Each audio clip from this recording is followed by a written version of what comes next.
Dans l'évangile de Jésus-Christ, selon saint Jean. En ce temps-là, les yeux levés au ciel, Jésus priait ainsi. Père saint, je ne prie pas seulement pour ceux qui sont là, mais encore pour ceux qui, grâce à leur parole, croiront en moi. Que tous soient un, comme toi, Père, tu es en moi et moi en toi. Qu'ils soient un en nous, eux aussi, pour que le monde croie que tu m'as envoyé. Et moi, je leur ai donné la gloire que tu m'as donnée, pour qu'ils soient un comme nous sommes un, moi en eux et toi en moi, qu'ils deviennent ainsi parfaitement un, afin que le monde sache que tu m'as envoyé et que tu les as aimés comme tu m'as aimé. Père, ce que tu m'as donné, je veux que, là où je suis, ils soient eux aussi avec moi et qu'ils contemplent ma gloire, celle que tu m'as donnée, parce que tu m'as aimé avant la fondation du monde. Père juste, le monde ne t'a pas connu, mais moi, je t'ai connu. Et ceux-ci ont reconnu que tu m'as envoyé. Je leur ai fait connaître ton nom et je le ferai connaître, pour que l'amour dont tu m'as aimé soit en eux, et que moi aussi je sois en eux.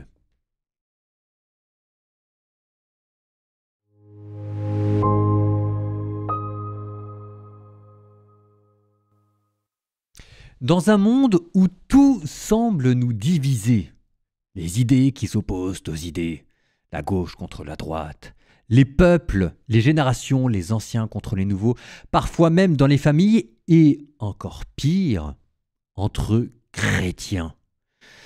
La division entre chrétiens, orthodoxes, catholiques, protestants, et là-dessus, il y a une prière que nous ne pouvons pas ignorer. Ce n'est pas la nôtre, c'est celle du Christ lui-même que vous venez d'entendre, la dernière prière, le dernier renseignement qu'il a donné à ses disciples avant de mourir pour eux.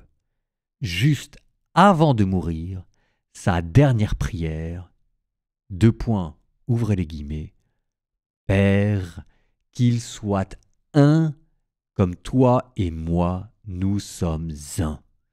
À chaque fois que moi, frère Paul-Adrien, j'entends cette prière, je pense à la déchirure du corps du Christ, à ce qui nous sépare, à ce qui nous oppose à nos frères chrétiens divisés, et il y a là un scandale. On dit que dans la tunique protocolaire du pape, il y a ce qu'on appelle le pallium. Le pallium, c'est une écharpe, je ne sais pas comment il faut dire, honorifique quand on est archevêque, que vous mettez autour du cou. Et le pallium du pape porte 5 clous qui représentent les 5 plaies du Christ, qui représentent l'Église déchirée. Père, qu'ils soient un, comme toi et moi, nous sommes un. Et bien, cette prière de Jésus-Christ n'a rien perdu, ni de sa douleur, ni de son scandale, ni de sa puissance, mais nous avons la certitude que si Jésus l'a dit, Dieu a le pouvoir de l'exaucer. Nous avons la certitude qu'un jour, l'Église sera réunie. En attendant, l'unité des chrétiens, ce n'est pas une option pour plus tard. Ce n'est pas une question de diplomatie ecclésiale qu'on va laisser uniquement à Rome ou de pieuses assemblées théologiques.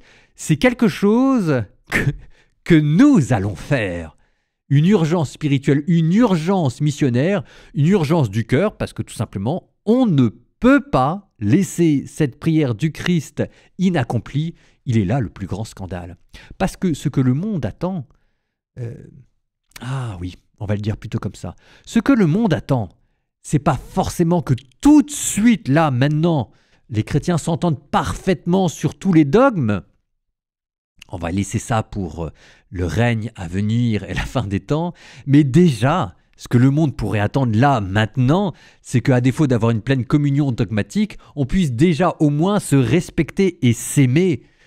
Les protestants vont peut-être rester protestants, les orthodoxes peut-être vont rester orthodoxes, mais nous resterons catholiques en les respectant, en les aimant et en les reconnaissant comme frères. Et si déjà, entre nous, les catholiques arrivaient à aimer les protestants et que les protestants arrivaient à aimer les catholiques et qu'on arrivait à témoigner ensemble de celui qui nous unit malgré nos différences, Jésus-Christ, eh bien ce sera peut-être déjà pour notre génération, notre manière à nous d'accomplir cette prière du Christ, Père, qu'ils soient un comme toi et moi nous sommes un.